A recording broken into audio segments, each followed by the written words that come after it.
Hello അസ്സാം വലൈക്കും welcome back. ഇന്നത്തെ സ്പെഷ്യൽ റെസിപ്പി വട്ടലപ്പത്തിൻ്റെയാണ്. ഇത് നമ്മൾ കിച്ചണിലുള്ള ഐറ്റംസ് മാത്രമേ വേണ്ടൂ, 2-3 ഇൻഗ്രീഡിയൻസ് മാത്രമേ വേണ്ടൂ. പക്ഷേങ്കിൽ ഇതൊരു കേരള സ്പെഷ്യൽ ഐറ്റം അല്ല, ശ്രീലങ്കൻ സ്പെഷ്യലാണ് കേട്ടോ.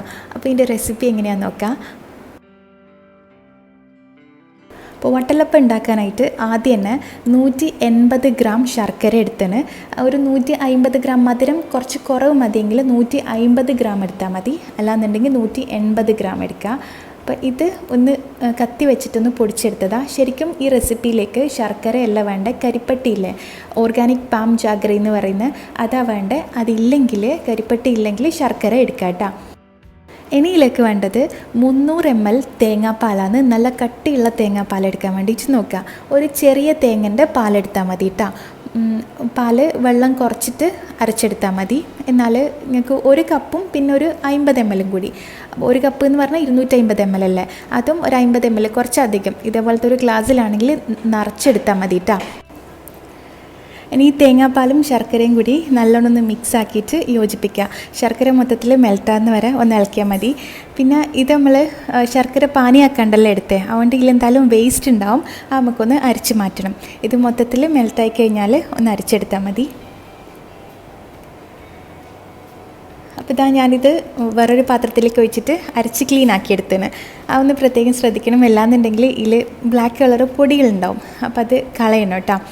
ഇനിയിപ്പം ഇതങ്ങ് മാറ്റി വെക്കാം. എന്നിട്ട് വേറൊരു ബൗളെടുത്തിട്ട് ഇതിലേക്ക് 6 മുട്ട എടുക്കുക. ഞാനിപ്പോൾ എടുത്ത ഈ ഒരളവിന് 6 മുട്ട കറക്റ്റ് ആയിരിക്കും കേട്ടോ.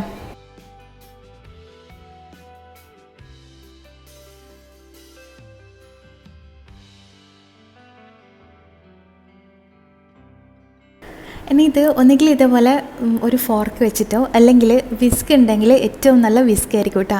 നല്ലോണം ഒന്ന് ബീറ്റ് ചെയ്ത് കൊടുക്കുക. ഇതിൻ്റെ ഇടയിൽ ഞാനിതൊരു 1/2 ടീസ്പൂണോളം ഏലക്കാപ്പൊടി, അതല്ലെങ്കിൽ വാനില എസൻസ് ഉണ്ടെങ്കിൽ അത് ഒഴിച്ചു കൊടുക്കുക, അല്ലെങ്കിൽ വേറെ ഏതെങ്കിലും എസൻസ് അല്ലെങ്കിൽ ഫ്ലേവർ താല്പര്യം ഉണ്ടെന്നുണ്ടെങ്കിൽ അത് ഒഴിച്ചു കൊടുക്കുക. പക്ഷേങ്കിൽ നോർമലി ട്രഡീഷണലായിട്ട് ചെയ്യുമ്പോൾ ഈ ഏലക്കായ്പ്പൊടി തന്നെയായിരിക്കും ടേസ്റ്റിന് ഏറ്റവും നല്ല കേട്ടോ. ഇനിയിപ്പോൾ ഇതേപോലെ ഒരു വിസ്ക് വെച്ചിട്ട് നല്ലോണം ഒന്ന് ബീറ്റ് ചെയ്യുക. ഒരു 3 മിനിറ്റെങ്കിലും ഇതേപോലെ ഒന്ന് ബീറ്റ് ചെയ്ത് കൊടുക്കണം. മുട്ട നല്ല സ്മൂത്ത് ആവണം കേട്ടോ. മിക്സിയിലിട്ടിട്ട് ബ്ലെൻഡ് ആക്കുകയൊന്നും വേണ്ട, ഒന്നിക്ക് ഫോർക്ക് അല്ലെങ്കിൽ വിസ്ക് വെച്ചിട്ട് നല്ലോണം ഇതേപോലെ ബീറ്റ് ചെയ്താൽ മതി. ഇനിയിപ്പോൾ നമ്മൾ നേരത്തെ അരച്ച് മാറ്റി വെച്ചിട്ടുള്ള മറ്റേ മിക്സിലേക്ക് ഈ മുട്ടൻ്റെ മിക്സ് അങ്ങ് ഒഴിച്ചു കൊടുക്കുക.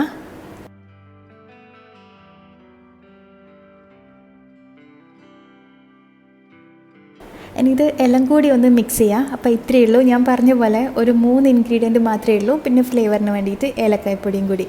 അപ്പോൾ ഇനി ഇതെല്ലാം മിക്സ് ചെയ്ത് കഴിഞ്ഞാൽ നമുക്ക് ഇത് വേവിക്കാൻ വേണ്ടി വെക്കാം.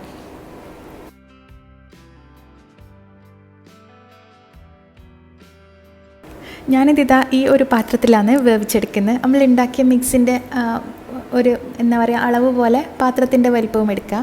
ഒന്നുകിൽ പരന്ന ടൈപ്പ് പാത്രം വേണമെങ്കിൽ എടുക്കുക, അല്ലെങ്കിൽ കുറച്ച് കട്ടിയിൽ, ഇത് കട്ട് ചെയ്തിട്ട് സെർവ് ചെയ്യാനെല്ലാം കുറച്ച് തടി അധികമാക്കിയിട്ട് കുറച്ച് കുഴിയുള്ള പാത്രത്തിൽ ഉണ്ടാക്കുന്നതായിരിക്കും കേട്ടോ നല്ല.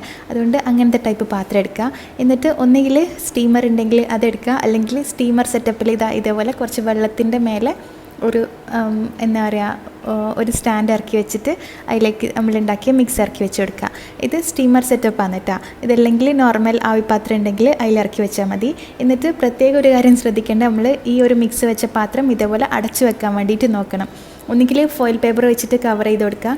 ഈ സൈഡിൽ നിന്നും അതിലേക്ക് ആവി ഇറങ്ങാത്ത രീതിയിലുള്ള പാത്രം വെച്ചിട്ട് വേണം ഇതിങ്ങനെ അടച്ചു കൊടുക്കാൻ കേട്ടോ. നമ്മൾ ആ ഒരു മിക്സിലേക്ക് ആവി വെള്ളം ഇറങ്ങിക്കഴിഞ്ഞാൽ അത് കറക്റ്റായിട്ട് കുക്കാവില്ല. ഇനിയിപ്പോൾ ഇത് അടച്ച് വെച്ചിട്ട് മീഡിയം ഫ്ലെയിമിൽ 25 to 30 മിനിറ്റ് ഇത് ഒന്ന് കുക്ക് ചെയ്തെടുക്കാം നമുക്ക്. അപ്പോൾ 30 മിനിറ്റ് അതിൻ്റെ ഇടയിൽ നമ്മൾ വെച്ച വെള്ളം ഒന്ന് വറ്റിപ്പോകുന്നുണ്ടോ എന്ന് നോക്കിയാൽ മതി. അപ്പോൾ ഇത് 30 മിനിറ്റ് ആയിന്. ഞാൻ കറക്റ്റ് അരമണിക്കൂർ തന്നെ വെച്ചിന് കേട്ടോ, മീഡിയം ടു ലോ ഫ്ലെയിമിൽ. കുറച്ച് കഴിയുമ്പോൾ ഒന്ന് ലോ ഫ്ലെയിം ആക്കി കൊടുത്താൽ മതി. ഇത് തുറന്ന് നോക്കുമ്പോൾ കുക്കായിട്ടുണ്ടാവും. അതിൻ്റെ ഇടയിൽ തുറന്ന് നോക്കേണ്ട ആവശ്യമൊന്നുമില്ല. നമ്മൾ ഒഴിച്ച വെള്ളം വറ്റിപ്പോകുന്നുണ്ടോ എന്ന് നോക്കിയാൽ മതി സൈഡിലുള്ള. ഇതിപ്പോൾ കറക്റ്റായിട്ട് വെന്ത് വന്നതിന് മേലെ ഭാഗം തൊട്ട് നോക്കുമ്പം നമുക്ക് കുക്കായിനൊന്ന് മനസ്സിലാവും. എന്നാലും ഉൾഭാഗം വെന്തിട്ടൊന്നൊന്ന് ചെക്ക് ചെയ്യാൻ വേണ്ടിയിട്ട് നമ്മൾ കേക്കെല്ലാം ചെക്ക് ചെയ്യുന്ന പോലെ തന്നെ ഒരു കത്തിയോ അല്ലെങ്കിൽ ഫോർക്ക് വെച്ചിട്ട് ഒന്ന് ചെക്ക് ചെയ്യുക. ഇങ്ങനെ നല്ല നീറ്റിൽ വന്നിട്ടുണ്ടെങ്കിൽ അതിൻ്റെ ഉൾഭാഗവും വെന്തിട്ടുണ്ടാവും. അപ്പം ഞാനൊരു 10-15 മിനിറ്റ് ചൂട് നല്ലോണം ആറാൻ വേണ്ടിയിട്ട് വെയിറ്റ് ചെയ്തിട്ട് അതേപോലെ തന്നെ ഒരു 10-15 മിനിറ്റ് ഒന്ന് ഫ്രിഡ്ജിൽ വെച്ചിട്ട് ഒന്ന് തണുപ്പിച്ചെടുത്തിന്. എന്നിട്ട് മാത്രം ഇതൊന്ന് ഡിമോൾഡ് ചെയ്തെടുത്താൽ മതി കേട്ടോ. അല്ലാന്നുണ്ടെങ്കിൽ പെട്ടെന്ന് നിങ്ങൾ ചൂടോടുകൂടി അങ്ങ് ഡിമോൾഡ് ചെയ്യുമ്പോൾ പൊട്ടിപ്പോകാനുള്ള ചാൻസ് ഉണ്ടാവും. അതുകൊണ്ട് ചൂടാറി ഒന്ന് ഫ്രിഡ്ജിൽ വെച്ചിട്ട് കുറച്ച് സമയം ഒന്ന് തണുപ്പിച്ചിട്ടെല്ലാം ഡിമോൾഡ് ചെയ്താൽ മതി.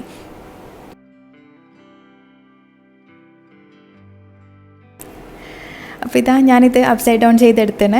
പക്ഷേങ്കിൽ ഇതിങ്ങനെ കാണുമ്പോൾ വലിയ നീറ്റൊന്നും തോന്നില്ല. ഇതിങ്ങനെ സെർവ് ചെയ്യുകയും വേണ്ട, കാര്യം ഇതങ്ങനെ ഒരു വലിയ നീറ്റ് തോന്നില്ലല്ലോ. അതുകൊണ്ട് ഇതുപോലെ കട്ട് ചെയ്തിട്ട് മാത്രം സെർവ് ചെയ്താൽ മതി കേട്ടോ. ചെറിയ ചെറിയ സ്ക്വയർസായിട്ട് കട്ടാക്കിയാൽ മതി.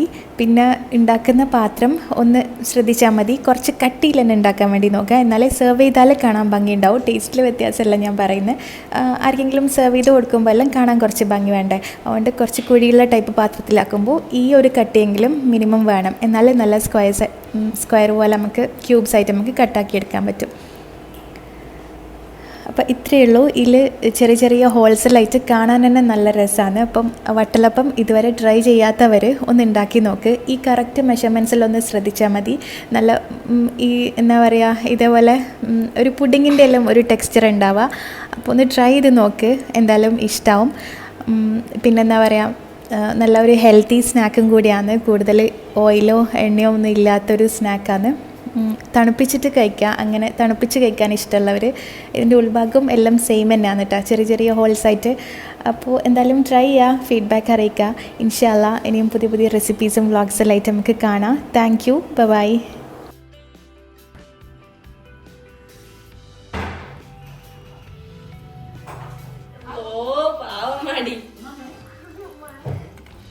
ഇവക്കില്ല